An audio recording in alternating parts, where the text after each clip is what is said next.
Hello friends, आज हम बात करेंगे स्क्विड गेम सीजन 2 के एपिसोड नंबर 1 के बारे में। तो एपिसोड की शुरुआत में हम देखते हैं ना कि जो सियोंग है वो एयरपोर्ट से अपनी बेटी के पास जाने के लिए फ़्लाइट लेने ही वाला होता है। लेकिन उसे ना उसी गेम वालों का फ़ोन आ जाता है। वो उसे कहते हैं कि भाई चुपचाप यहाँ से अपनी बेटी के पास निकल जा, यहाँ मत रुकना। पर वहीं सियोंग भी अपनी पूरी अकड़ में आ जाता है कि भाई तुम मुझे फ़ोन क्यों कर रहे हो, मैं तुम्हारी बात क्यों मानूँ। वो पूरी अकड़ में आ जाता है, गुस्से में आ जाता है और उन्हें कहता है कि बेटे मैं तो तुम्हारी तुम्हारी बल में घुस के मारूंगा।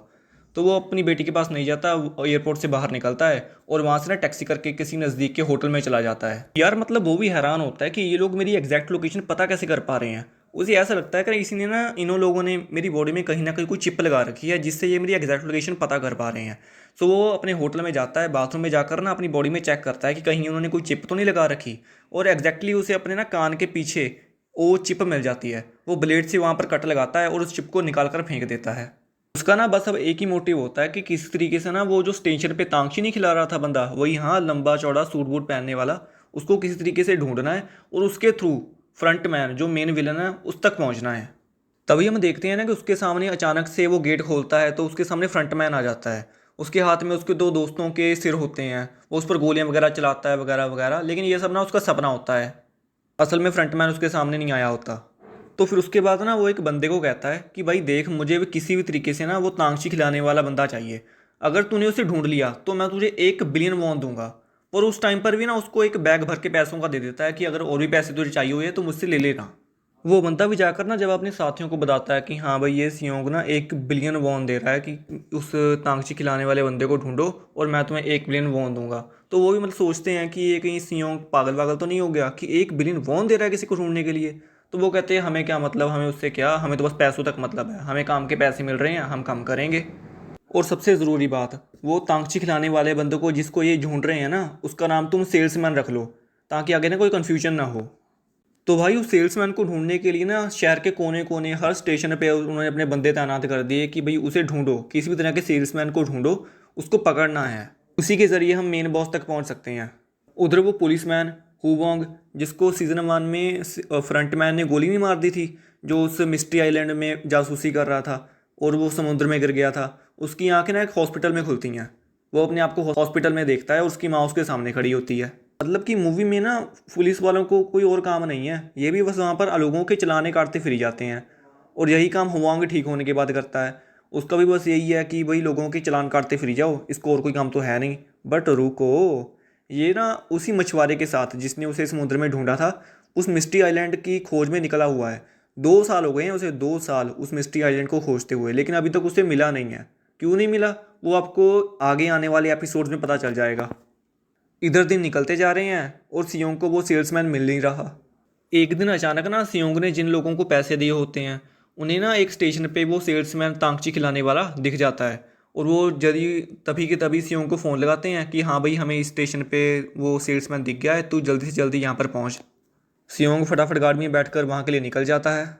लेकिन यार रास्ते में पुलिस वालों की वही दिक्कत, सियोंग को फिर से पुलिस वाले घेर लेते हैं। वो भाई ओवर स्पीडिंग में जा रहा होता है, पुलिस की गाड़ी उसके पीछे लग जाती है। उसे रोक कर कहते हैं हाँ भाई पहले अपना लाइसेंस दिखा। उसके बाद चालान काट कर उसके हाथ में पकड़ा देते हैं।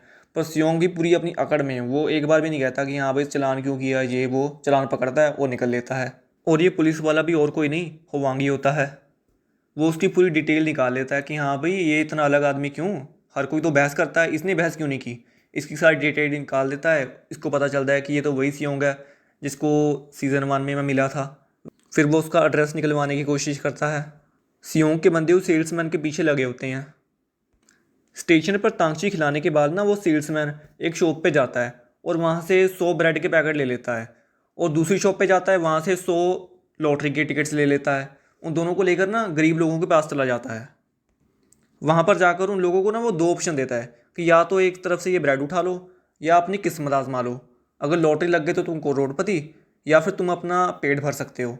लेकिन मैक्सिमम ऑफ द टाइम हर कोई ना वो लॉटरी उठाता है।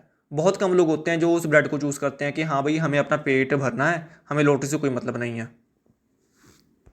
ये देखकर सेल्समैन को बहुत गुस्सा आ जाता है भाई। वो आगे जाता है, आगे जाकर ना सारा खाना ज़मीन पर फेंक कर उस पर पैर मार मार कर उसको ख़राब करने लग जाता है। और कहता है इस खाने की बर्बादी मैं नहीं तुम लोग कर रहे हो, मैंने तुम्हें 2 ऑप्शन दिए थे पर तुमने अपनी किस्मत को चुना। और उसके बाद वो वहाँ से निकल जाता है। वो वहाँ से टैक्सी लेकर ना किसी स्ट्रीट में चला जाता है और सियोंग के बंदे भी टैक्सी में उसका पीछा कर रहे होते हैं, बेसिकली दूसरी टैक्सी में। टैक्सी से निकलने के बाद ना वो सेल्समैन पतली पतली गलियों से आगे निकल जाता है पैदल।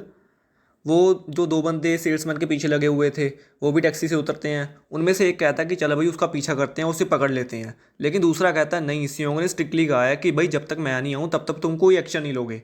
लेकिन दूसरा कहता है कि पागल हो गया है क्या, 1 बिलियन वॉन की बात है, अगर ये हाथ से निकल गया ना तो पैसे भी नहीं मिलेंगे। फिर भाई लालच, पैसा, भूख, चल देते हैं उसके पीछे। जैसे वो तो कोई दूध पीता बच्चा है, उसको जाकर पकड़ लेंगे और लेकर सियोंग को पकड़ा देंगे। ये दोनों सेल्समैन पर झपटते हैं, लेकिन सेल्समैन मार मार कर इनकी ऐसी हालत कर देता है कि इनकी शक्ल पहचाननी मुश्किल हो जाती है। थोड़े टाइम बाद सियोंग उस जगह पर पहुंचता है। उसे वहां पर ना खून के निशान और नीचे एक चाकू गिरा हुआ मिलता है। उसे लगता है कि यहाँ पर अब कोई नहीं होगा, सब निकल गए हैं। लेकिन अभी कहाँ, सेल्समैन वहां पर छत पर खड़ा उसे देख रहा होता है। फिर सेल्समैन उन दो बंदों को जिसका उसने मार मार कर बुरा हाल किया था उसको अपने घर पर ले जाता है और उनके साथ ना एक गेम खेलता है। गेम के रूल वो इस तरह से रखता है कि भाई जो हारेगा उसके माथे पर मैं गन लगा दूंगा और चला दूंगा, वो वही में मर जाएगा। और वो गेम पता कौन सी खिलाता है, रॉक पेपर सीजर। और गन में भी ना उसने 5 गोलियां रखी हैं, मतलब कि मरने की चांस 5 और जीने का चांस 1। जो मेन बड़ा बॉस होता है वो बेचारा हार जाता है और सेल्समैन उसे गोली मार देता है। उसके बाद जो छोटा उसका जूनियर जो उसके हमेशा साथ रहता है, जो पीछे पीछे उसके आए थे सेल्समैन के, वो उससे सियोंग के बारे में सारी जानकारी निकलवाता है कि भैया वो मेरे पीछे क्यों पड़ा हुआ है, उसे क्या चाहिए वगैरह। यहाँ सियोंग जो अपने घर पर पहुँचता है उसे ना कुछ अलग सा महसूस होता है कि यहाँ पर कोई आया हुआ है। और वही होता है, सेल्समैन पहले उसके घर पर बैठा होता है। लो बताओ। सेल्समैन वहाँ पर खड़ा देख रहा होता है कि ना दीवार पर सियोंग ने पूरी डिटेल लगा रखी होती है कि कौन से स्टेशन पर कब वो सेल्समैन जाएगा, कैसे क्या करेगा, उसे कैसे ढूंढना है, पूरे 2 साल का रिकॉर्ड। वहाँ कैलेंडर पर भी ना उसने डेट्स नोट कर रखी होती हैं कि आज 1 दिन गया, 2 दिन गए। सेल्समैन देखकर हैरान हो रहा होता है कि हाँ भाई बड़ी शिद्दत से तू मुझे ढूंढने में लगा हुआ है। उसके बाद सियोंग उस सेल्समैन को कहता है कि भाई मुझे मुझे तुझसे कोई मतलब नहीं है, तू बस मुझे अपने बॉस का एड्रेस बता दे, मुझे सीधी उससे बात करनी है। सेल्समैन कहता है कि मुझे बता दे तुझे क्या बताना है, मैं सीधे जाके बॉस को बता दूंगा। इस पर सियोंग कहता है कि भाई मैं पालतू कुत्तों से बात नहीं करता, तू अपने मालिक का पाला हुआ एक पालतू कुत्ता है जो उसके कहने पर दो मिलाता है और लोगों को मारता है। भाई साहब ये सुनकर सेल्समैन पूरा गुस्से में आ जाता है। वो कहता है कि तू एक गेम क्या जीत गया, तुझमें तो अकड़ी बड़ी आ गई। इस पर सियोंग कहता है कि भाई तू कभी नहीं समझ सकता कि मैं उस गेम से ज़िंदा वापस कैसे आया हूँ, मुझ पर क्या बीत रही है, मैंने क्या खोया है। फिर सेल्समैन कहता है कि चल तुझे बॉस का एड्रेस चाहिए ना, तू मुझे मार कर ले ले, चल एक गेम खेलते हैं। वो बंदूक में एक गोली डालता है और उसकी जगह को शफल कर देता है। फिर कहता है कि हम बारी बारी ना अपने माथे पर रख के गोली को चलाएंगे, हम में से कोई एक मर जाएगा और एक बचेगा। अगर मैं मर गया तो मेरी जेब में से मेरे बॉस का एड्रेस ले लेना। 6 में से 4 बारियां तो निकल जाती हैं, लेकिन 5वीं बारी सियोंग की होती है। और सेल्समैन इतना कॉन्फिडेंट होता है कि उसे लगता है कि अब तो सियोंग मर ही जाएगा, अब गोली चलेगी और सियोंग मरेगा। वो उसे कहता है कि तूने गेम जीत कर कोई तीर नहीं मारा, ये बस तेरी किस्मत थी जो तू गेम जीत गया। सियोंग ट्रिगर दबाता है और बच जाता है। फिर सेल्समैन की शक्ल देखने वाली होती है, बेचारा ना एकदम मुरझा जाती है उसकी शक्ल। फिर सियोंग उसे कहता है कि अब मुझे पता है तो क्या सोच रहा है, रूल्स गए भाड़ में, सीधा गोली से चलाता हूँ और किस्सा यहाँ पर ख़त्म कर देता हूँ। फिर वो कहता है लेकिन तू हमेशा अपने मालिक का पालतू कुत्ता ही रहेगा, तुझमें कभी भी जुनून या फिर जोश नहीं आ सकता। तुझे नहीं पता कि वो गेम पर खेलने वाले लोगों के दिल पर क्या बीतती है, तू कभी ये सोच भी नहीं सकता कि जो लोग वहाँ पर जाते हैं उन पर क्या बीतती है। ये सुनकर सेल्समैन एक हल्की सी स्माइल देता है और अपने आप को गोली चलाकर मार देता है। और यहीं पर एपिसोड नंबर 1 ख़त्म हो जाता है। अगर आपको ये वीडियो अच्छी लगी हो तो इस वीडियो को लाइक और चैनल को सब्सक्राइब ज़रूर करें। मिलते हैं अगले एपिसोड में, तब तक के लिए बाय बाय।